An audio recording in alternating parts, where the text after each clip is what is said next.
Hello everyone, welcome to yours and my favorite part of the week.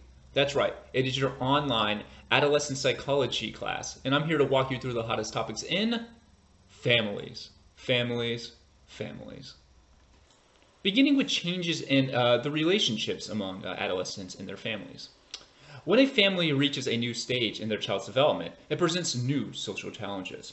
According to family systems theory, relationships in families change most dramatically when individual members or family circumstances are changing. One study found that the peak time for dramatic changes in the relationships between boys and their families was around 13 or 14 years of age. Girls, the peak period was around 11 or 12 years of age. So kind of straightforward here. This family systems theory, you can kind of just almost think of like a family as like an ecosystem.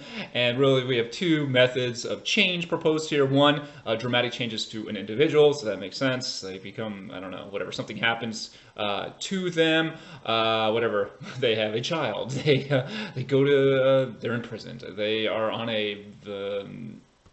or I should say, I don't know, become depressed, develop some psychological disorder, or some kind of big family circumstances changes. So whatever, your father and or mother loses a job. So now you have a big shift in income. Maybe you have to kind of like move, a death in the family, those kind of things. So kind of shifts in like the overall kind of like family environments due to, again, kind of like employment or death or something like that, or something happening to like the individual, which can both dramatically kind of just shift, fundamentally shift, or at least temporarily, the quality of social relationships within a family.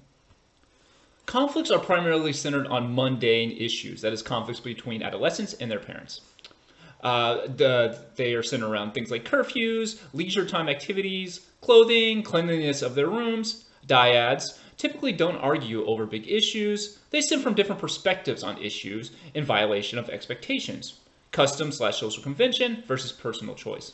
Contrary to stereotypes, adolescents rarely rebel against their parents for the sake of rebelling.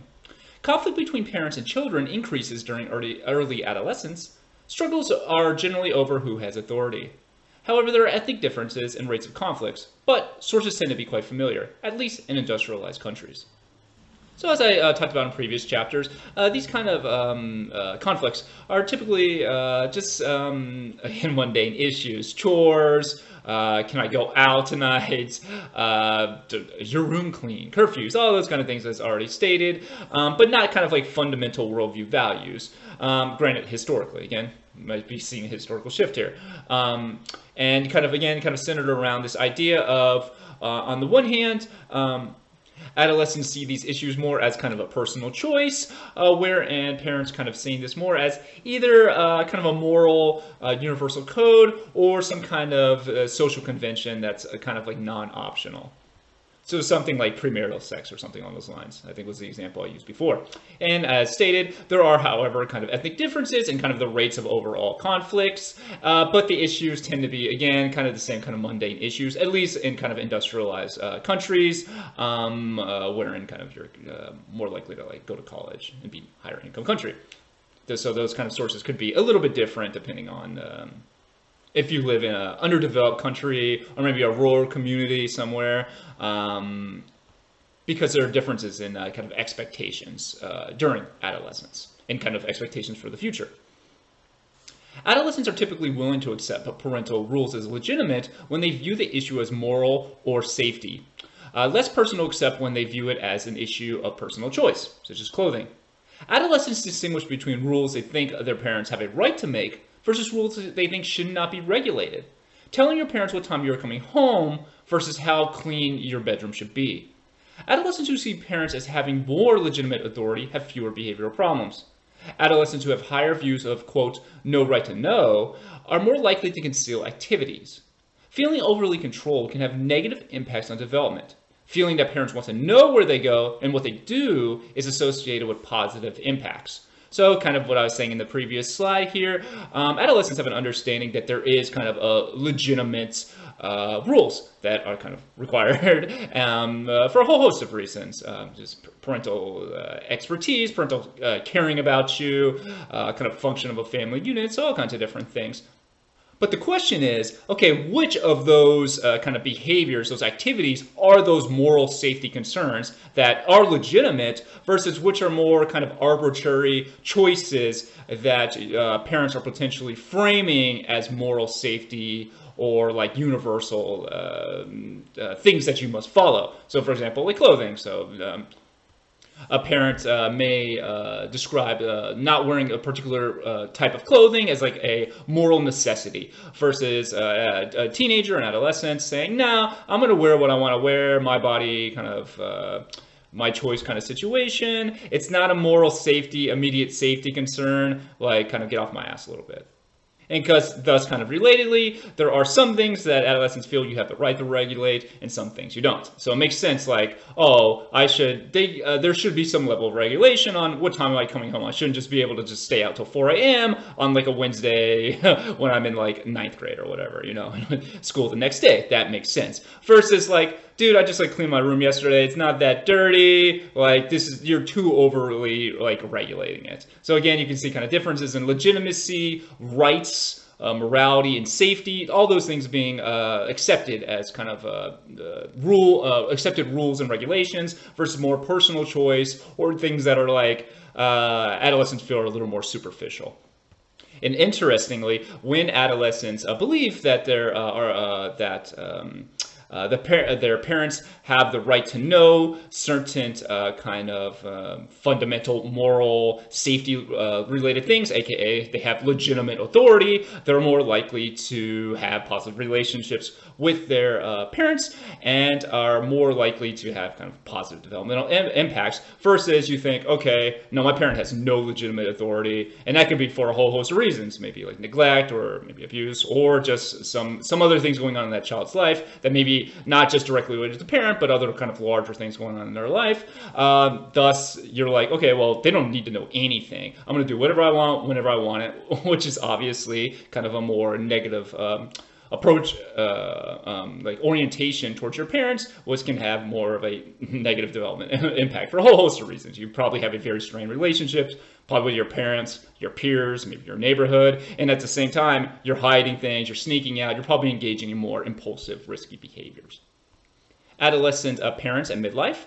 Most parents are in their early 40s, shifting due to delayed age of having the first child. Midlife crisis, a psychological crisis over identity believed to occur between the ages of 35 and 45. Most research suggests that a full-blown midlife crisis is a myth. Parents are experiencing increased concerns about their bodies, attractiveness, and sexual appeal, even as adolescents are maturing and approaching a period of life labeled one that's most attractive. Parents are beginning to feel that the possibilities for changes are limited, while their children are looking towards the future. Before midlife, you are more likely to measure time in terms of how long you have been alive. After adolescence, or after after like in your 30s, you're more likely to see time in terms of how much longer you have to live. Occupational plateau is the point at which parents can tell how successful they are likely to be, a time when you reconcile who you are expected to be and who you actually are, or where you actually are. All right, so kind of the fundamental point of this slide is like, yes, adolescence is developing, but again, we don't develop in a vacuum. We have and especially for an adolescent who's still kind of in general, still with their guardians, their parents or grandparents, whoever it is that has custody of them, those people are also kind of going through their own developmental trajectory. We have adult development going alongside adolescent development, and these two things are going to be interacting with each other. So as the child as a child reaches adolescence, their parents around like those kind of 40s age, again, kind of shifting because people are getting married later and having their first child later. But as the children become adolescents, their parents are going in that kind of middle age thing, wherein they're kind of reevaluating their life. They're noticing, oh shit, I'm getting like old. I'm not like 18 anymore. I have X amount of years left to live, and thus I'm kind of reevaluating myself, and I'm kind of thinking through, okay, this is who I wanted to be when I was my child's age, but am I actually that person? Am I where I want to be? And if not, what does that actually mean to me? How do I deal with that? And to what extent can I still reach my goals, my long-term goals, my lifetime goals or whatever. So you have like this kind of reevaluation of life because, again, this is kind of a moment of transition for parents as well. That early 40s years presents new challenges and new perspectives on life that are going on at the same time that their children are going to adolescence. And that perspective often can be kind of challenging for adolescents to understand because obviously they have not reached that age. They're kind of, as we talked about before, kind of really focused on their peer interaction. But there is some cultural variation in that. But still, it is hard to kind of have that full perspective of what it's like being 40 when you're like 14, so it's just kind of important to keep in mind that, everyone around you is going through kind of their own kind of developmental trajectory and they're at kind of different points in their life. Mental health of parents. Nearly 2/3 of mothers and fathers describe adolescence as the most difficult stage of parenting. Parents who are deeply involved with work outside the house, which they view positively, are less at risk. That is, it acts as a protective factor. Parents' mental health problems negatively affect the way they interact with children. Parental mental health generally does not decline with a, quote, empty nest. Some research suggests it is fathers who typically feel the greatest sense of loss when a child leaves the home. So kind of we have a period here again, these kind of challenges, reevaluation of life, confronting, frankly, your own mortality. Spoiler, we all die. So you have to deal with that. How are you going to deal with it? How are you going to deal with, I'm not where I'm supposed to be in life, thus kind of at this age, kind of parents, mothers and fathers, or just anyone that age, more kind of at risk of developing mental health issues. But some kind of thing, it's not just like universal. So for example, that second bullet point is saying that parents who work in jobs where they feel they have a meaningful job that's contributing in some way to their values, that is just not mundane, tedious bullshit work, so something that is fulfilling to them, are far less likely to kind of develop mental health disorders during this time. And the development of mental health disorders in parents negatively impacts their children because, kind of straightforward here. If you're super depressed, you're going to be feeling bad yourself, and it's kind of difficult to maintain those kind of positive relationships or be an active kind of participant to the fullest extent that you want with your adolescent. So kind of can negatively impact your child. I think kind of a classic phenomenon is empty nest kind of thing, wherein the children leave the home, and then classically what's argued is that the mother becomes depressed because now she has no sense of purpose anymore. Her children are gone. What can she do? So she's kind of lost. No meaning in life, no purpose. And as you can see, kind of baked into that is kind of those classical kind of a sexist way of thinking is kind of tacitly underlying that assumption, because it's basically saying, a women's job is kind of the way to raise children, and in the absence of that, the woman no longer has, or mother no longer has kind of a purpose in life. Which research suggests is not accurate, and also, but somehow some researchers has found that kind of the loss of the children leaving their home impacts their fathers more than mothers. Maybe because fathers, again, kind of traditionally, guys, having less social connections and interactions with each other, or just having less friends in general, and thus kind of losing a source, if the relationship with their child is positive, they're losing kind of a daily source of interaction. So maybe that could be a more stressful transition. Changes in needs and functions. Changes in financial strain, cost of clothing, car, large anticipated expenses such as college. Parents belong to, quote, the sandwich generation, have to support their own parents alongside their own expenses. Changes in family relationships to other social institutions. Increasing importance of peers to adolescence. Family's role during adolescence is less clear than in infancy and childhood. So for parents, you now have a much more financial strain, or new kind of sources, I should say. The child, maybe the clothing becomes more expensive, or you need more clothing, because it's not like you just have a little toddler and I don't really care. This kid can wear the same, rotate these same 3 outfits until they grow out of them. Who cares? Versus an adolescent who's no, I gotta look good, I gotta look fly in front of my friends, or there's no way I can film TikToks at school, mouthing the songs of Gorilla with just these basic clothes. I need fancy clothes, which cost money. Also, you have, to the extent that you pay for it, college coming up. So even if you're not paying for the full extent of college, maybe some assistance, You're paying for maybe some portion of rent, maybe some food, or just like continuing to supply the child with like whatever toiletries or whatever else that adolescents like raid or emerging adults raid their parents, like cupboards and all those kind of things. Which brings us kind of at the same time, the sandwich generation situation. So as people are living longer, the sandwich generation now has kind of additional social family responsibilities. So they have to take care of their child, right? These 40-year-olds around that age, but at the same time, their parents are still alive because the average life expectancy has increased. Granted, the last few years in the U.S., it's declined, which is not a great sign, but whatever. But generally, historically, has gone up. So thus, those parents are living longer. They're more likely to be disabled and have other like kind of needs, material, economic, and kind of social and just time-oriented needs. Thus, they're stuck in between kind of two, or the 30 to 40-year-old parents are stuck in between their parents having needs and taking care of their actual children. So thus kind of a sandwich. At the same time, the parents are trying to figure out, okay, what is my role now in my adolescent's life? It's much more straightforward when my child is an infant. You know, I got to feed this child, change the child, whatever. This child fundamentally needs me. They cannot operate independently. Like literally will die. Versus adolescence, it's like, okay, well, how do I navigate these peer relationships? How involved should I be in this person's life? I'm hearing conflicting things. I don't really know what to do. Plus, the future, as we talked about in other chapters, is kind of unclear to me. I never had aspirations of like going to grad school or anything like this, so I literally don't know like how to help prepare my my adolescent child, how to prepare for that life. I've never lived it, so what can I do? So trying to kind of navigate all those kind of new social scenarios can be quite challenging. Immigrant families. How adolescents and parents adjust to changes in family needs and functions varies across ethnic groups.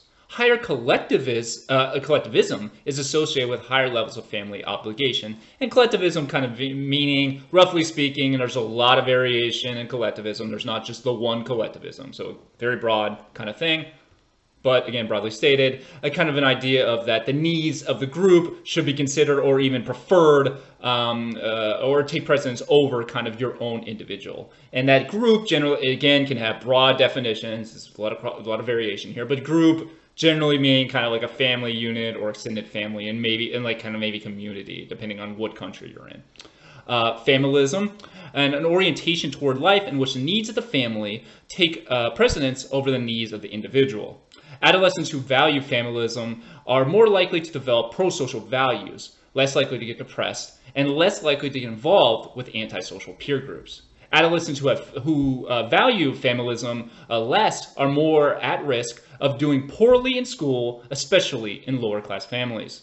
Generational dissonance, divergence of views between adolescents and parents that is common in families of immigrant parents and American-born adolescents. I should say U.S. American-born adolescents. There's not one the America. Some studies have found that family conflict is higher in ethnic groups with relatively more acculturated adolescents. Cultural values conflict. Okay, so let's break this down a little bit. So higher collectivism, again, kind of considering the group and making decisions, the valuing the group at a higher level than kind of just being kind of individualistic kind of culture. Again, those are two broad terms, and there's a lot of variation within them, but for the purpose of this class, that's good enough. Being associated with higher levels of family obligation. And familism, kind of this idea that the needs of the family, again, kind of taking precedence over the individual. So considering your family, their needs, their interests, the emotional state that they're in, the financial state they're in, considering that broader picture when making decisions and acting and also thinking, influence the way you're thinking, has positive impacts for immigrant families. They're more likely to develop pro-social values. So you got to think this through a little bit. You're thinking through literally, okay, not just about me, for me, but again, trademark this, for we. Give me credit, for we. So thus kind of you're thinking beyond your immediate self, and thus kind of more engaging in like empathy, maybe a little more altruistic, because you have to consider the perspective of other people and do things on behalf of other people. or make decisions kind of as a group. You're less likely to get depressed. There's a lot of reason for this, partly because one reason is because you have that protection. You have that family social support that allows you to, disclose to them, kind of talk through your issues. You're not alone. Thus, that's very beneficial because you're more likely to become depressed when you're isolated, you feel alone, you're alienated from society. Those kind of things can be decreased. And you're less likely to get involved with antisocial peer groups because, again, you have a strong family foundation. You have strong, positive history of social relationships that kind of spill over and bleed over to kind of more pro-social peer groups. Pro-social peers tend to hang out with other pro-social peers. And immigrant adolescents, or adolescent immigrants, or from immigrant families, I should say, who value familism less, they tend to do worse in school, or they have a greater risk of doing poorly in school, especially with that lower class families. So you have that interaction, that multiplier effect, wherein kind of you are an immigrant family, which thus you can be exposed to higher levels of discrimination. You also have, you come from a collectivist background, but your family is very strained, which is difficult. And then you have kind of all the risk factors associated with poverty, all kind of coming together, and thus putting you at greater risk. And the final point really is that kind of as adolescents grow up in the U.S., they start to develop kind of U.S. values. Again, broadly stated, there's a zillion different U.S. values. But you're going through that acculturation process, aka being like the cultural values associated with, again, broadly stated, the U.S. too overbroad. Adolescent starts adopting those things can conflict with your family's kind of different cultural background, which can cause strain within a immigrant family household. And again, I should say some of these things also are not just immigrant families, but also apply to other kind of groups. You see this in kind of more first-generation students, more lower class students, where in kind of these family value, kind of this collective family obligations, those things all have a positive, are associated with positive outcomes. Of course, if your family's like abusive and stuff like that, then caveats apply. But again, got to keep it broad. There's too many kind of exceptions. Some changes in family relationships or transformations. Changes in the balance of power. Adolescents try to play a more forceful role in the family, but parents take time to allow adolescent influence. Shift to a more egalitarian relationship can present new challenges. To adapt requires a shared sense of what adolescents are experiencing and how they are changing. Frequent communication can help strengthen relationships and decrease fear of missing out, FOMO. So as adolescents develop and become closer to adulthood, they want to, this is not necessarily a bad thing, have a more important role in the family. They want their kind of thoughts to influence kind of the trajectory of family life or community life, that can go beyond the immediate family to community, for example. And thus, parents have to kind of, or elders in the community, have to kind of cede that power and allow for influence from new sources, which can be challenging at times. But through time, the relationships become a little more egalitarian, aka kind of like people deserve kind of equal rights and kind of equal dignity kind of within a family unit. And one way they overcome kind of these strains and get through kind of this process, kind of a communication, shocking, kind of a shared understanding of where the adolescence is coming from. And, it's not just them being kind of like iconoclastic, just blowing up stuff for fun, but rather kind of sense of wanting to be a part of like that family unit, or again, at like a community level, being a part of that like collective. It's not necessarily like I want to blow it up, but like, hey, I want my forcefulness or my forthcoming is rooted in the fact that I want to be part of this unit and contribute to it in new ways, possibly. Role of puberty. Biological and cognitive maturation at puberty can disrupt the family system. Diminished closeness is mostly due to increased teenager privacy and less physical affection than to serious loss of love or respect. Conflict at home can spill over to problems in school, peer relationships, and/or emotional distress. Perceived unfounded chronic criticism is associated with elevated stress hormones such as cortisol. First half of adolescence may be particularly strained in distant time. Dyad relationships tend to become less conflict-oriented and more intimate through adolescence and young adulthood.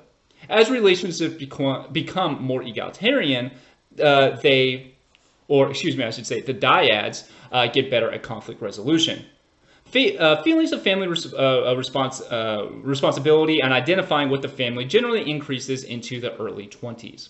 So kind of especially on in early adolescence, teenagers value privacy more and kind of less physical affection. But this does not mean necessarily a loss of like love and respect. But again, kind of just trying to maybe work through things, undergo development in a more private setting. Again, not indicating kind of a loss of intimacy, but kind of a different maybe form of communication and higher expectations of privacy. But those things can change through time with kind of that intimacy increasing and more kind of physical affection increasing as adolescents work their way through adolescence.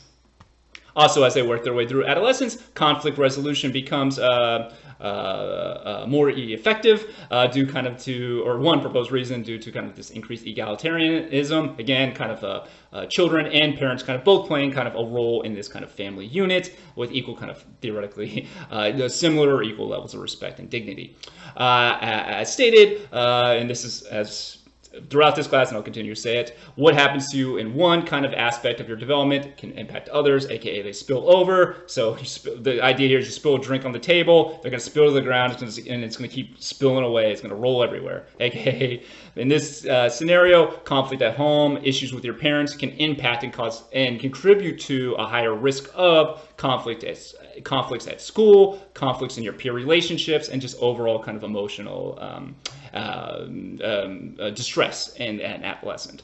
And as I stated before, although most of the issues are mundane and there is not this like deep loss of respect and kind of love, however, if adolescents perceive that their parents are just being overly, constantly critical of them for unfounded reasons, this can have detrimental impacts developmentally to the adolescent. And one way you can measure this is through stress hormones. So or I should say, some studies have found that adolescents who perceive their parents as being overly critical towards them have found elevated levels of stress hormones such as cortisol. So kind of seeing this at a biological level is what we're going for here. Differences between the family relationships of sons and daughters are minimal. There are similar patterns of closeness, types of rules, and patterns of activities. They interact with parents in similar ways. Teenagers relate very differently to mothers and fathers, however. They're often closer to mothers. Traditionally, fathers are viewed as relatively distant authority figures. Yet, time spent with fathers has been found in some studies to be more predictive of adolescent social competence and feelings of self-worth. Fight more with mothers and view them as more controlling doesn't appear to be a risk factor for decreased closeness. So kind of in general, kind of looking at this bottom part here, is that traditionally, and you can see this, I actually show this in my one of my other developmental classes, like kind of social norms, gender norms of like the 1950s. And there's like this info kind of like commercial, like one of those public health kind of ads we have now, like anti-smoking or whatever. But here it's like teaching children how proper like manners and like values or whatever. And one of the funny lines in that video is like the father comes home from work, and again this is like 1950, and the narrator says the children are expected to act like they are happy that the father is home. So kind of like suggesting, it doesn't really matter. You have to just kind of like pretend that you're happy that the parent's home and give them like this deference based on really no social connection kind of thing. Which, so you can kind of see here kind of rooted in kind of like gender expectations and parenting expectations between men and women. And ladies and gentlemen, shockingly, that's incorrect. Research suggests that, spoiler, fathers play an important role in child development. And as stated here, this study finding that fathers have been found in some studies to be more predictive of adolescent self-worth. Why might that be? Because mothers traditionally are more likely to be involved in the child's life. So thus, any kind of father interaction that's positive, it kind of acts as a multiplier effect, an additive effect, wherein now the child has two sources of positive social interactions in their families, which shockingly is associated with more positive outcomes. And those kind of gender expectations and parenting expectations have shifted through time. They are still shifting. But again, research suggests that, hey, shockingly, fathers play an important role, as obviously mothers do as well. And extended family, for that matter, grandparents, etc. Parent-adolescent relationships differ from family to family. Socialization is a two-way street, or in more technical terms, it is bidirectional. Just as parents affect their adolescents' behaviors, adolescents affect how their parents behave, can contribute to parenting style preferences across generations. Harsh discipline is associated with increase in adolescents' behavior problems. In return, parents respond by becoming more punitive, over-controlling, or detached. Adolescents who differ in temperament are affected in different ways by the same parenting. Association between hostile and uninvolved parenting and antisocial behavior is stronger among teens who are more impulsive. Hostile and uninvolved parenting is a higher risk factor for for depression slash anxiety among timid teens.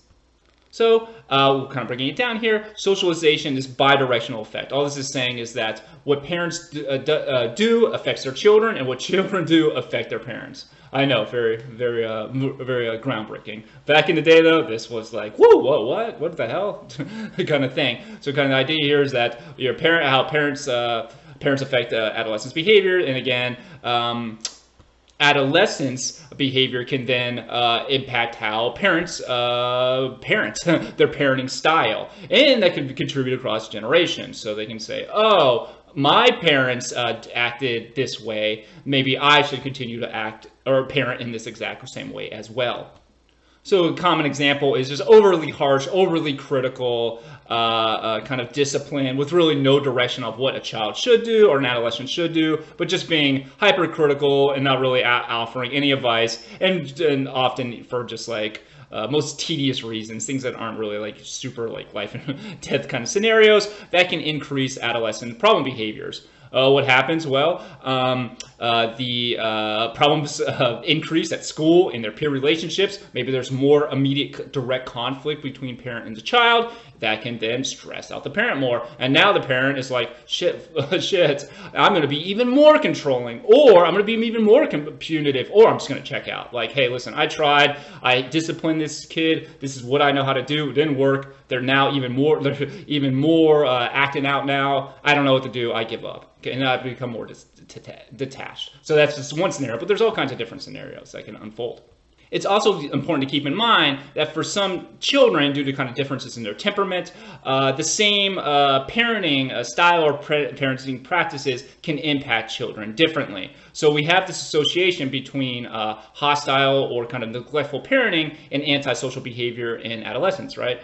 But that association, the strength of that correlation, is stronger among teenagers who are already impulsive. So you can see here kind of like an impact of like impulsive behavior in adolescence impacting the degree to which that neglectful or hostile parenting negatively impacts them. So basically, it's an additional risk factor, that impulsivity in that child's adolescence. Or sorry, I should say that adolescents' antisocial behavior developmental outcomes. So basically, you also see this for, again, kind of neglectful or just negative hostile parenting. We know that that acts as a risk factor for, again, kind of antisocial behavior, or it's a risk factor for depression and anxiety. So again, more cleanly stated, hostile and neglectful parenting associated, it acts as a risk factor for adolescent depression and anxiety. So we have that kind of correlation.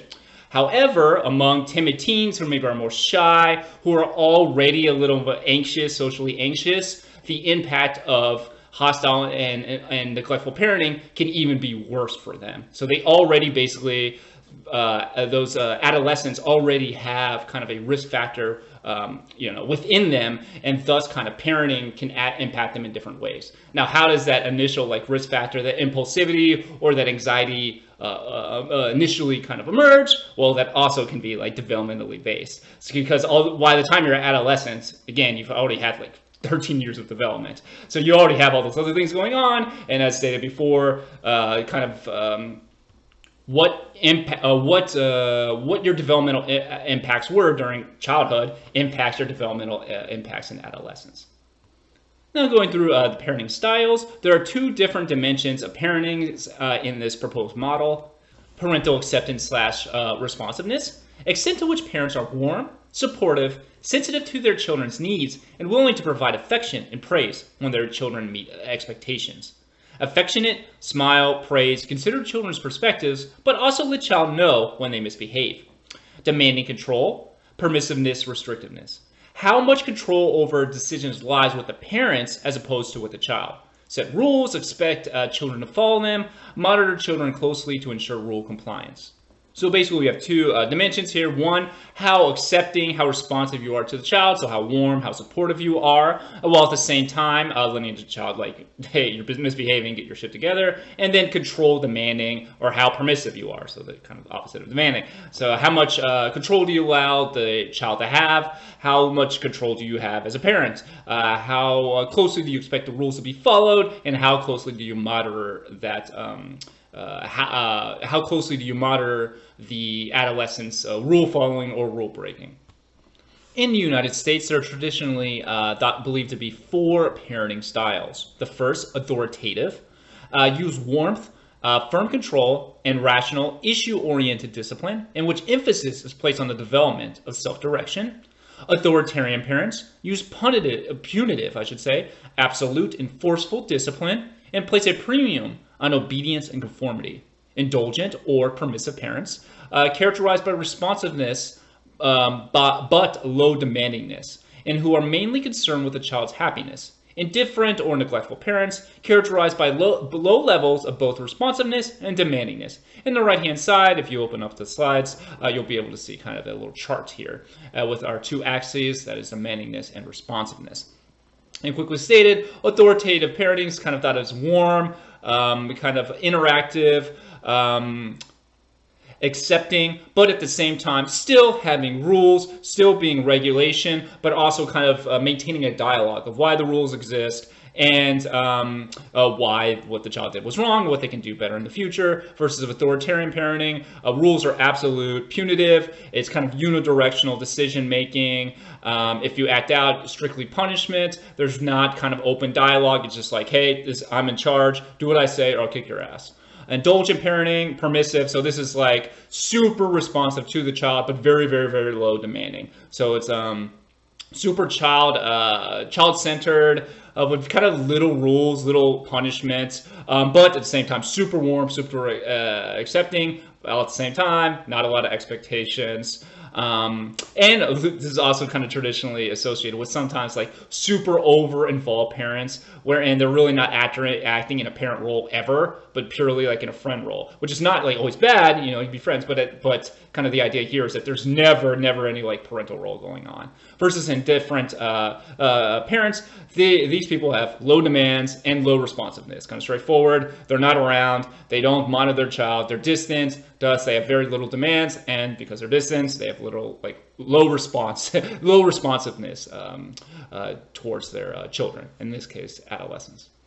Research suggests that children raised in authoritative houses are more psychologically mature, responsible, self-assured, creative, curious, socially skilled, and academically successful than those who are raised in other parenting styles or with other parenting styles. Adolescents raised in authoritarian homes are more dependent, more passive, less socially adept, less self-assured, and less curious. Adolescents raised in indulgent households are less mature, less responsible, and more conforming to their peers. Adolescents raised in indifferent homes are often impulsive or more likely to be involved in delinquent behavior and precocious experimentation with sex, drugs, and alcohol. So breaking this down semi-briefly, so looking at indulgent households or permissive households, again, basically very little rules, high responsiveness, and kind of like thus kind of the parent more likely to just do everything for the child, with the child really never having to take like initial or individual initiation, or at least initiation with kind of in a family context.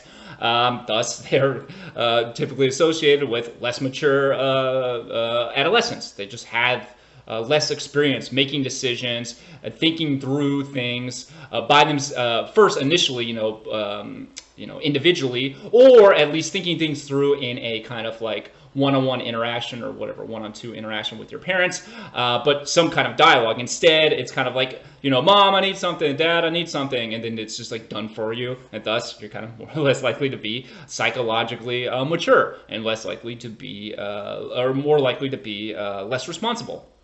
For authoritarian, again, kind of the idea here is do what I say or I'll beat your ass. I just don't think through why I'm telling you what to do, just do it. And kind of consequently, more likely children raised in these households are more likely to be passive. Again, they're really not making independent decisions, or again, not just independent, but kind of a collective family-related decision-making in an egalitarian way. So they're just going to be like, okay, well, I just have to listen or I'll get my ass whooped. And I'm going to apply that to the rest of my life. And they're also more likely to be self-dependent and less curious about the world around them, because they don't have to really be curious about the world around them. They just have to do what they're told. And then kind of adolescents raised in indifferent households or neglectful households, again, kind of straightforward here, more likely to be impulsive, involved, and risky decision-making,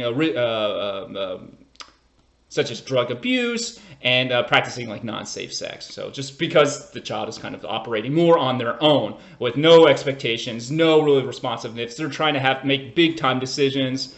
They're presenting with all these new social scenarios with really no kind of social protection, no one that they can go to for advice, and thus are more likely to kind of engage in impulsive behaviors and make incorrect decisions or riskier decisions. Here's just some basic principles of parenting. They're very, very broad. All these kind of rules are always a little self-helpy, which is hit and miss, and kind of what these actual rules mean in practice can vary greatly. But here's some just basic, broad kind of outlines. Authoritative parenting is less prevalent among Black, Asian, and Latino families than among white families. However, some studies dispute this. I've seen numerous studies where this is not always the case, so there might be kind of a cohort effect or maybe more variation than stated here. Ethnic minority parents are often more demanding. Many Asian and Asian American families use a parenting style better labeled as protective or strict affectionate, which does not have same negative outcomes as authoritarian parenting. In dangerous neighborhoods, authoritarian parenting has less harmful effects. It may be protective. Parents dealing with poverty and economic hardship are more at risk of inconsistent and harsh parenting. So kind of the idea here is that adolescent expectations of parenting also play a role. If they view this kind of parenting style as something that's positive, that's being done for their benefit, it's far less the other non-authoritative forms of parenting are far more likely to be associated with positive outcomes. Now, not like neglectful parenting, but authoritarian, and especially authoritarian. And not only but not only that, there are different parenting styles found across the world. So those 4 parenting styles are not consistent across cultures, and there's different ones. So, and I'm not really going to cover them in this class, but for example, like Asian American families, kind of traditionally defined as authoritarian, but it's really not exactly the same as this authoritarian like style, this like complete totalitarian style. It's kind of like heavy monitoring, but at the same time a warmth. So kind of combining like a warmth and acceptance, but at the same time being strict, which is different than authoritarian, which is like, I'm just going to tell you what to do, and I'm not really concerned about being warm or supportive. You just do what I say, and then, you'll be fine, I guess. But or whatever, I don't care. Just do what I say. And in kind of like dangerous neighborhoods, you can imagine, hey, listen, I don't have a lot of time to tell you why it is I'm doing this thing, engaging in this huge dialogue to explain this to you. The situation is we're in a dangerous, very risky environment. I need you to just do what the hell I need you to do what the hell I tell you to do right now, because literally we're kind of in like a mortal situation. And in those situations, and again, if a child understands that, hey, these are our circumstances, the effects of authoritarian parenting are far less harmful. And poverty and is associated with more inconsistent and harsh parenting for a whole host of reasons. Again, there's like dozens, but just you can imagine, for example, that those parents are more likely to be going through their own social distress and that's going through their own like life issues, and they're like, okay, whew, I'm so burned out from the world around me. This is a constant struggle, and thus I have different levels of kind of like energy levels. Like I'm just worn out on every day. So it's like, okay, so maybe today I'm like less involved in my parents' life. Maybe today I'm a little more harsh. So, but those kind of fluctuations can contribute to increased risk in adolescent development outcomes. Adolescent relationships with siblings. As children mature from childhood to early adolescence, sibling conflicts increases. Invasion of the personal, wearing a piece of clothes without permission, for example, and disagreements about fairness, who does which chores.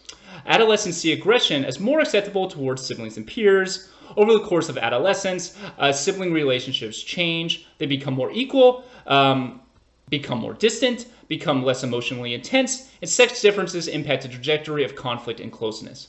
So we have a general increase in sibling conflict, but kind of centered around like kind of childish kind of things, such as disagreement about who does what chores, and the kind of classic scenario where it's like, oh, you're wearing my clothes, don't do that. And as stated, depending on the sibling, is it the same, are the siblings the same sex or different sex, can have kind of different developmental trajectories of when changes occur and kind of how positive the overall relationship is by kind of late adolescence. And interestingly, kind of same, or I should say, different sex siblings by the end of kind of adolescence are typically a little more closer socially than same-sex siblings. However, that's just kind of an average, and there is kind of like variation. And I should say kind of how the strength and the quality of your relationship prior to adolescence is going to impact your strength and quality of your relationship during adolescence, which is kind of consistent with everything else, you know, just so if you have very strong positive relationships pre-adolescence, you're more likely to have strong relationships during adolescence. The quality of sibling relationships affects adolescents' relationships with peers and vice versa. This is known as the network of relationships. This is a spillover effect. That is, these relationships are interconnected.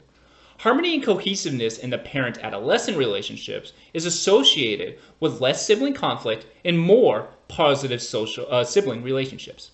Adolescents learn a lot about social relationships from sibling interactions. Adolescents bring what they learn from those social relationships with their siblings to their peer and romantic relationships. In unstable families, aggressive exchanges between siblings give adolescents an opportunity to develop antisocial and aggressive behaviors. Protection. Positive sibling relationships are associated with higher academic achievement, familism, social ability, health, self-worth, and romantic competence. They can buffer, that is, or weaken the impact of family stress. Siblings can serve as role models and sources of advice. So as adolescents, or really throughout childhood, sibling relationships form as kind of like a practicing an arena of practice for social relationships. They bring the knowledge, that experience with them to their future peer relationships or future romantic relationships.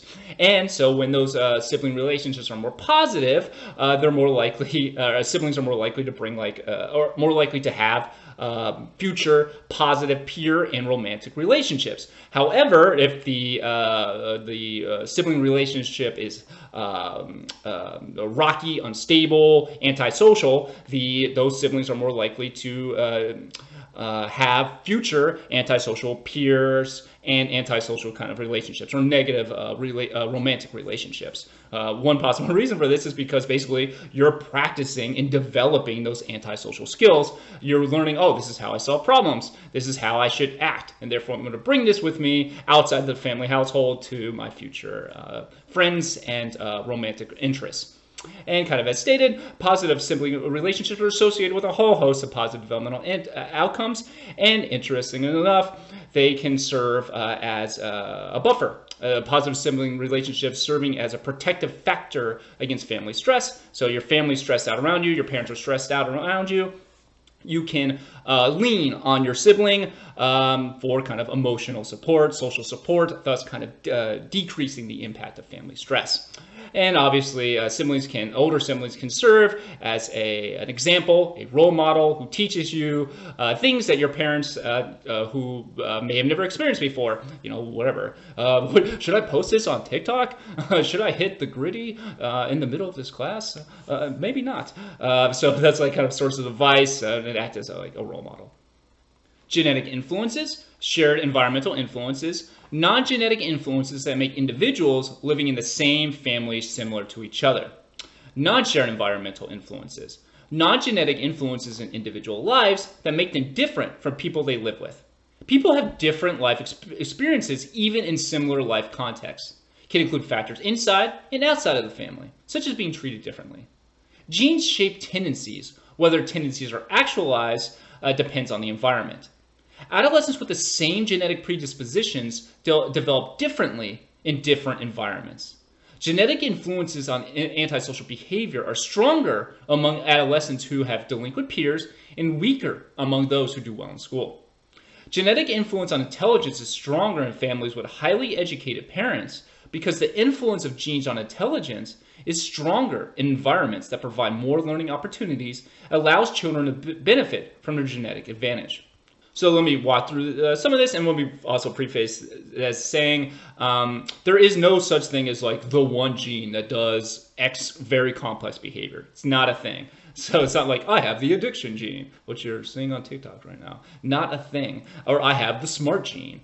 Not a thing. Genes are far more complex, and importantly, they are really, you should conceptualize them in general as shaping predispositions or tendencies that that express themselves differently in different environments. There is a gene-environment interaction.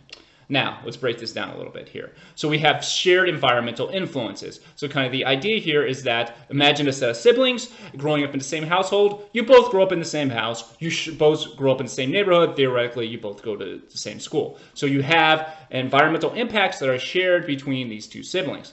At the same time, however, you have non-shared environmental influences. So, in general, say you're siblings and you're not twins. One of you are going to be born at a different age. So thus, one of you maybe is a younger child, or one of you is the firstborn.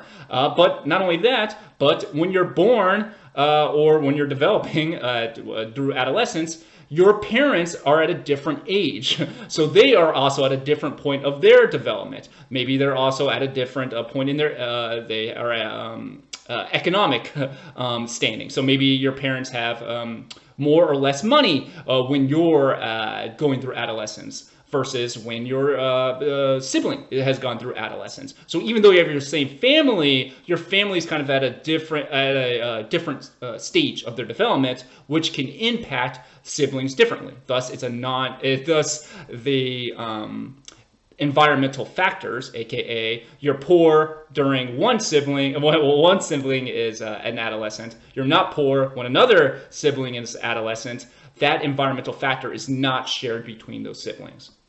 Not only that, but maybe there are parenting differences. Some parents will parent one child differently than the other. Thus, again, even though you have the same parents, being parented differently. So there's all kinds of huge amount of factors and variations in your environment, even though you're both siblings and you grow up in the same house in the same neighborhood. You can even imagine this at a community level. So imagine two siblings. One is 5 years old and one is 15 years old. That happens. Now think, well, okay, say the 5-year-old now is 13 years old. Now, between those 8 years, a lot could have happened to that community. Maybe there was some kind of depression, and all the industries and all the jobs in the town closed down. Or maybe the community became gentrified. Who knows? A whole lot of things can happen to that community. So even though you live in the same community as your siblings, your experience of that community is different because that community has changed through time because historical eras matter. And going back to this predisposition point, again, think of these as kind of maybe risk factors or, again, predispositions that express themselves in particular environments. So if an adolescent has a genetic predisposition towards acting antisocially, that genetic predisposition is more likely to be expressed, or aka kind of like manifest itself in when that child is surrounded by antisocial peers. So that is, again, I have this genetic predisposition for antisocial behavior that may never become active, like on a behavioral level. It may, but if I am a adolescent with a predisposition for antisocial behavior, and I interact with other antisocial peers, that predisposition, that genetic predisposition, is more likely to activate, and thus that genetic expression is more likely to be evident in my behavior, because my environment now is antisocial and it's acting on my antisocial genetic predisposition. So literally the environment providing an opportunity for that gene to express itself. And you can even see this with intelligence. Again, broadly stated, we'll debate about what intelligence actually is, whatever. For the purposes of this, let's keep it broad. You can imagine all these things as a range, a developmental range, wherein we all have a theoretical, this is theoretical, developmental range, and depending on what environment we end up in, it impacts where we fall on that range, kind of what we talked about with scaffolding before. In the zone of proximal development. So you have a range of developmental possibilities. If you're in a positive environment, you're more likely to kind of reach the most fullest ability of your development. So in the case of intelligence, even if you're predisposed genetically to be intelligent, again, broadly stated, no. That kind of genetic expression is more likely to kind of be fulfilled or expressed or be seen behaviorally in environments where there are a lot of learning opportunities, because you're interacting with sources of scholarship and have opportunities to kind of behave in a studious way, which allows you to kind of express that intelligence genetic predisposition, and thus benefit from that genetic predisposition of intelligence. Relatedly, the diathesis stress model. This is a perspective of psychological disorders that posits problems are the result, or developmental problems are the result of an interaction between a pre-existing condition, that is the diathesis, and exposure to stress in the environment. Concerned about vulnerabilities to disorders, diathesis can be genetic or non-genetic. Environment could be lower class, death of a parent early in life, or parental depression. Genetic could be a genetic vulnerability to depression. Inherited tendencies to develop particular disorders is why mental illnesses run in families. But not all people with a genetic tendency toward a disorder will develop that disorder. Disorders are a product of some type of interaction between genetic and environmental factors. How much of each depends on your particular school of thought. Someone who has inherited a diathesis towards depression, for example, who grows up in a protective environment, is far less likely to develop antisocially than someone who has inherited the same diathesis but grew up in a highly stressful environment. So as stated, the idea here is that we have an interaction between environment and kind of or I should say a pre-existing condition and stress in the environment, which contributes, combining together, I should say, so that interaction between pre-existing condition, that is the diathesis, and exposure to stress, interacting with each other to place people more at risk for developing a particular psychological disorder. So the idea here is that pre-existing condition, that diathesis, can be genetic, so kind of like a genetic predisposition towards suppression, or an environment. So you're growing up, you were born into a poor neighborhood, or you develop very early on with only like one parent or something along those lines. So basically you're inheriting basically a environmental condition that you develop in, or you're inheriting or kind of have a pre-existing condition of a genetic vulnerability, a genetic predisposition towards a depression. Now, at the same time, so you have that pre-existing condition. This model proposes that the pre-existing condition, environmental, or I should say genetic or non-genetic, is not sufficient alone necessarily to place an adolescent or an adult or a child at risk of developing a psychological disorder. They need stress from the environment to interact or activate that pre-existing condition, again, genetic or non-genetic, to kind of create or to put increase the likelihood of an adolescent developing disorder. So kind of in English here, say for example, you are born with a genetic predisposition towards a depression. So you're more likely, genetically speaking, to grow up depressed. But the idea here is that genetic predisposition alone isn't enough to develop depression. What you need for that kind of genetic predisposition to activate on a genetic level is the presence of a stressor. So say, oh, all of a sudden, at 12 years old, your sibling dies, your parent dies, or now all of a sudden you're in poverty, or whatever, there's a military invasion, a big natural disaster happens. So it's the presence of that stressor that activates that genetic predisposition, or kind of places the child who grew up in a lower class neighborhood or from a lower class, that presence of, again, a hurricane, a random death in the family, a war, whatever, that kind of exposure to stress is what activates kind of the negative correlations typically associated with growing up poor. So the idea here is, again, you grew up poor, you have a set of theoretical risk factors associated with you, negative risk factors such as developing depression. But you're not going to develop depression unless a major stressor in your environment interacts with that pre-existing condition. Thus, kind of the idea here, this kind of explains why, although particular mental health disorders run in families, not everyone develops them, because people in the same family are exposed to different stressors. So whatever, my aunt has say my entire family has a risk of depression, but my aunt develops depression because whatever, she grew up, something happened to her that was severely stressful. But me, as her nephew, never went through that event, never had that huge, severe traumatic experience. Thus, even though we both share the same genetic predisposition, I never had that big traumatic stressor.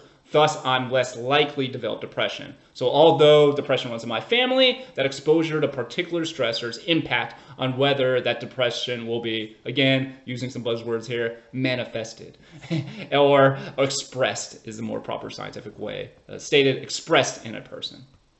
Differential susceptibility theory. The idea that the same genetic tendencies that make an individual especially susceptible to development problems when exposed to adverse environmental influences also make them especially likely to thrive when exposed to positive environmental influences. Malleability of adolescence varies. So kind of the idea here is an argument or a theory that some adolescents are more plastic, more likely to be influenced by their environment than other adolescents. So although all adolescents are plastic, certainly because it's a sensitive period, some may be more plastic than others. So the idea here is that for those adolescents who are really plastic, they, if exposed to a negative environment, could be at greater risk of negative developmental outcomes. However, those same adolescents with those same genetic tendencies exposed to a very positive, optimal developmental environment are more likely to have positive developmental outcomes.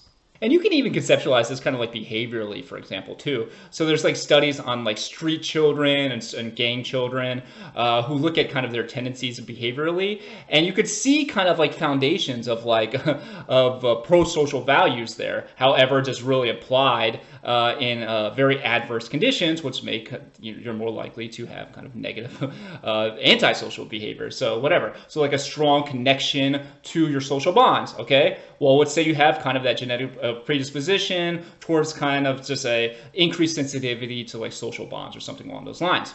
Well, in a positive environment with great parents, great community, maybe an optimal country who promotes those pro-social values, cool, you're going to turn out great. But let's say all of a sudden you're in a gang and you're like, okay, how I express that kind of social connection, that increased sensitivity, that increased plasticity towards kind of a strong emotional social ties, well, that's gonna manifest itself in behaviors that are negative, antisocial, because you're in a gang setting. So kind of the behaviors you're doing is kind of those social behaviors you're performing in a gang setting are going to be kind of antisocial by nature. So it's really the same genetic tendencies, but in different environments, that kind of genetic tendency resulting in different behaviors. It's giving a hit a little bit to the impact of divorce within families who live in poverty. The gaps between the very wealthy and very poor are close to all-time highs. Approximately 20% of adolescents in the United States grow up in abject poverty. An additional 20% grow up in what are called low-income families. Poverty is much more likely to affect the lives of non-white adolescents. So although there are more poor whites in raw numbers, but people who live in poverty are disproportionately non-white. So basically, because there are more white people in society than non-white racial minorities, or there are more white U.S. Americans than racial minority U.S. Americans, that number, you'll see a overall raw number of more whites in poverty, but disproportionately racial minorities are overrepresented in poverty statistics. So 30% of Black Americans, 27% of Latino Americans, and about 27% of Native American children grow up in poverty. Because the conditions under which divorce, single parenthood, and remarriage takes place, the effects of those circumstances vary tremendously from family to family. It is hard to generalize about their effects. Parenting practices that are associated with healthy development are generally consistent across all family structures. So the idea here is people often ask, oh, what is the effect of divorce? Well, the answer is it depends. Like, are you already growing up in is divorce happening in an extremely rocky relationship? Do you have already negative relationships with both your parents? Is this happening when you grow up in poverty? Do you have siblings? What is the quality of those sibling relationships? All these things can impact influence the impact of divorce or single parenthood on a child's or adolescent developmental outcomes. So imagine, for example, you have one parent who's extremely abusive and another who's like a positive parent, or would be a positive parent if they broke up that abusive relationship. Okay, is that couple staying together more positive than only being raised by one positive parent? So is it better to be raised by a positive parent and an abusive parent, or just a positive parent alone, aka a single parent? So you can see here that although single parent households may be more at risk for a whole host of income reasons or emotional turmoil reasons, well, if the alternative is growing up in an abusive household, it may not be so positive. So again, it depends. There's a lot of circumstances that can contribute to these outcomes. And even the impact of the views of divorce. Is this happening in 1920 when divorce was like, don't do that, and with less kind of women's rights? That's going to have a different effect on you than if it's 2020. And thus kind of what matters most is the quality of relationships with adults, not the number of parents present in the household. You can have a physically present parent, but an uninvolved parent. Having an abusive father is a higher risk factor for adolescent negative development than an absent father. Marital conflict more adversely affects the adolescent when the conflict disrupts the quality of the parent-child relationships. The process of going through a divorce matters most, not the resulting family structure, single parent or step family. Children are more negatively affected when the marital conflict leads to feelings of insecurity or self-blame. Also, in families who are already in economic distress. Research has linked the number of adverse consequences of divorce to the number of factors not specifically due to having a single parent, such as having exposure to marital conflict and disorganized parenting. So kind of the idea here, again, it's the process that matters here. Not the end result necessarily. So kind of the idea here is the child blaming themselves for the divorce? Is the parents putting the child between both those parents, and then they're arguing, like using the child as an intermediary where they're arguing with each other through the child and putting the child in between them?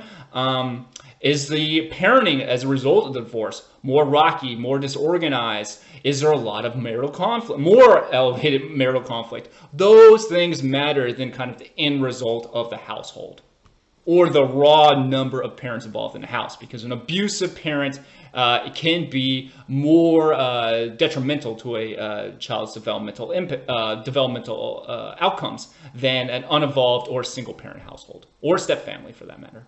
In general, divorce in the short term, immediate problems are relatively more common among boys, younger children, children with difficult temperaments, children do not have supportive relationships with adults outside their immediate family, and children whose parents divorced during the transition into adolescence. So just a couple of these. So children with difficult temperament, for example. So maybe more hostile children or more impulsive children in kind of during times of marital conflict, just if it happens to occur, like increased marital conflict. Maybe the child is less monitored. Maybe the child feels like they are kind of less, that positive relationship with their parent declining, and thus more likely to act on their impulsive kind of tendencies. Custody and contact following divorce. The nature of the relationships between the adolescent's divorced parents and not which one they live with is the key factor. Consistency in parenting between two parents and placing the child between two conflicting parents are risk factors. Children may fare better in custody of the same-sex parent in the short term, but these effects decrease over time. Time spent with fathers often decreases rapidly after divorce, but children who have regular contact with fathers have fewer problems. Financial support from fathers is associated with less problem behavior and higher academic achievement. So we already mentioned putting the child, divorced parents, putting the child between their conflict, which is a risk factor, but also kind of consistency in parenting. So if a parent is like very self-indulgent, permissive, while the other parent is more authoritative, for example, this can create conflict because then the child can be like, well, at my mom's house, I get away with this, or at my dad's house, I get away with this. And this kind of inconsistency can acts as a risk factor for developmental outcomes in the child or adolescent. And as I already said before, spoiler, that kind of additional additive effect of a father being involved in the child's life is good for the child. So you already have that in general, again, very much on average, more likelihood of a mother being involved in their child's life. But when you have the father also involved, hey, look at that, it's even better. And then financial support is from fathers associated with more positive outcomes for the adolescents. This is because, well, historically, women kind of disenfranchised from higher paying jobs, more likely to be paid lower. So all these kind of things place women at kind of more risk of economic precarity, and thus kind of that need for financial support for the child. Will act as kind of a base of stability. So for example, whatever, you can afford to buy the child clothes, food, entertainment, educational materials at home. So all those kind of like self-evident reasons is why kind of financial support associated with more positive impacts for the child. And even like kind of decreased kind of economic stressors, also positive. Remarriage. Remarriage is stressful when new step-parent relationship is not accommodated. Many adolescents have trouble adjusting to a new authority figure who may have different ideas about discipline and rules. Step-parents also find adjustment difficult. Child adjustment declines each time family household composite changes. Children can have to deal with a, quote, double dose of marital conflict, ex-spouses and a parent/step-parent. Relationships with non-custodial parents has a major impact on adjustment to step families. Adolescents close to both father and stepfather have better outcomes.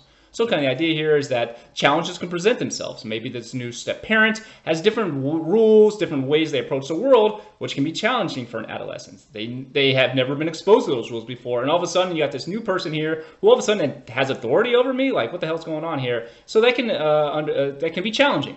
Also, it can be challenging if you can imagine the remarriage being also rocky. So imagine someone gets married and now that relationship is rocky, and then at the same time you have a rocky like old relationship with your ex. So you got two rocky relationships, thus a kind of double dose of marital conflict, which places an adolescent at increased risk.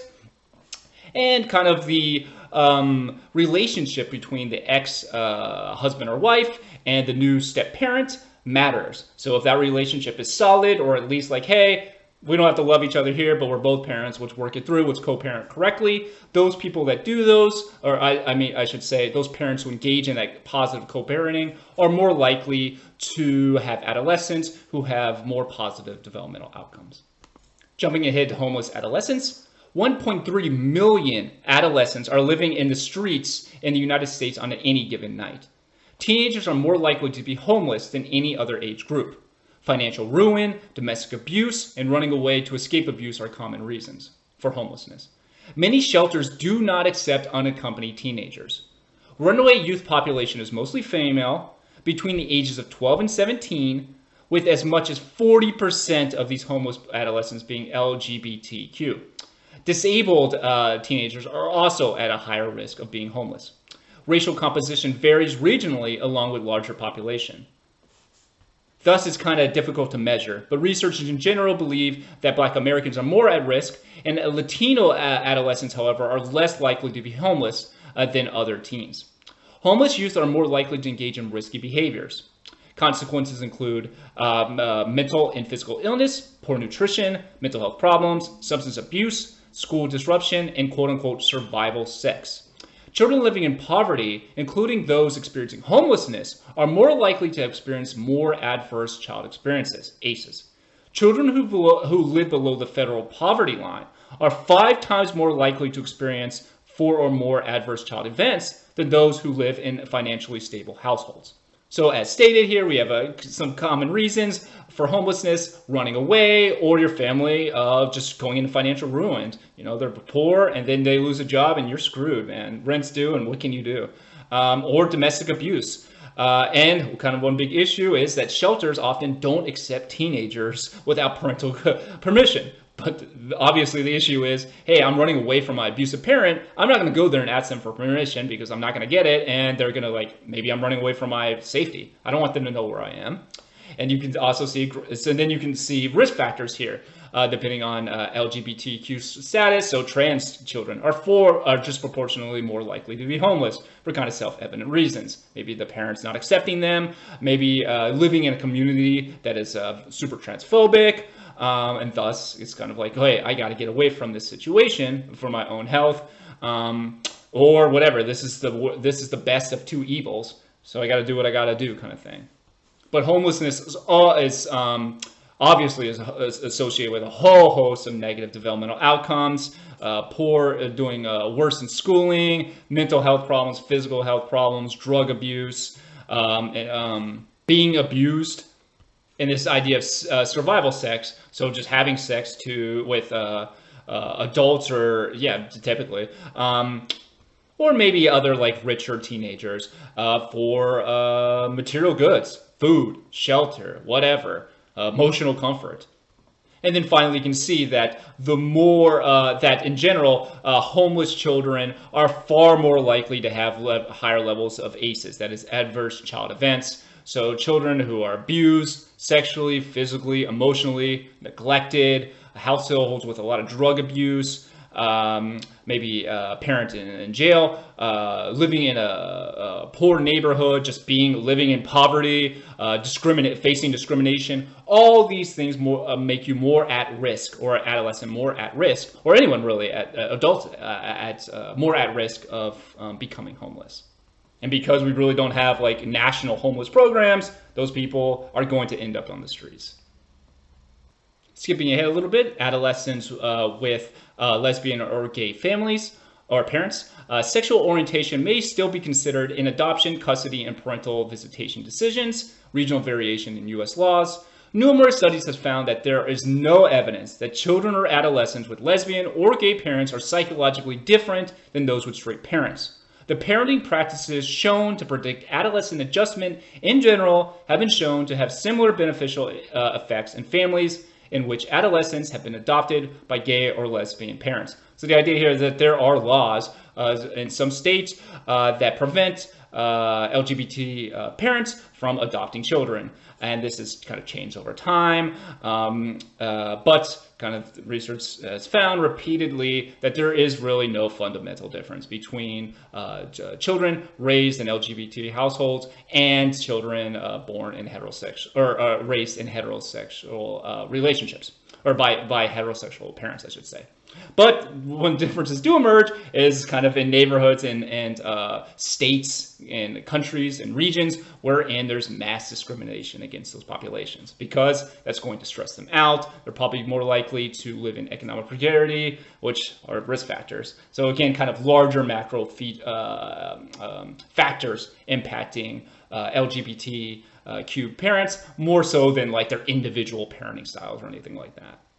And finally, adolescents in foster care. Placement in temporary living arrangement when a child's parents are not able to provide care, nurturance, or safety. Nearly 1/3 of young people in foster care enter as adolescents, generally due to parental maltreatment or delinquency. Adolescents who have spent time in foster care are at an increased risk of emotional and behavioral problems. Emotional and behavioral problems may be a result of the abuse or neglect that necessitated their placement in foster care or from foster care placement itself. After a period, they are either sent back to their parents or declared independent, if old enough. Adolescents who lived in foster care are at higher risk of future homelessness. So we got about 1/3 of foster care children entering foster care kind of services as adolescents. Again, kind of typically related to some kind of parental maltreatment or delinquency. And research suggests that spent time in foster care increase the likelihood of negative developmental outcomes. However, it is kind of difficult to tease this apart a little bit because, again, prior to entering foster care, those children probably had a lot of ACEs, adverse child events, even before reaching foster care. And then they're in foster care and probably a kind of a negative environment, or it could be less negative than their household, but it ain't going to be optimal, that's for sure. So you have kind of also that effect. So you have the old kind of developmental history alongside kind of this new environment, which is also not optimal. It's kind of teasing apart which is more contributing more to negative developmental outcomes can be difficult. Probably some combination of both, but I will say there's a ton of research on children raised in like very harsh institutions, and they basically have found that the longer that a child lives in kind of foster care, especially if it's very harsh, the higher likelihood they are to have numerous negative developmental outcomes. And kind of final point here is that adolescents who live in foster care are at higher risk of this future homelessness, which again makes sense. So you have all that old developmental baggage with you. You probably are low income. You're probably, again, at-risk population or more discriminated against population. And none of that changes. It's just now you've just been in foster care for X amount of years or months. And now you're out and you're like, okay, I got to navigate the world. How do I do this? Well, not that easy. Again, kind of, especially in the US where there's not a lot of national kind of social safety net programs. So you're more at risk to end up homeless as an adult or even as an adolescent if you get released. All right. So with that said, thank you so much for listening. I hope you have a great week. Bye.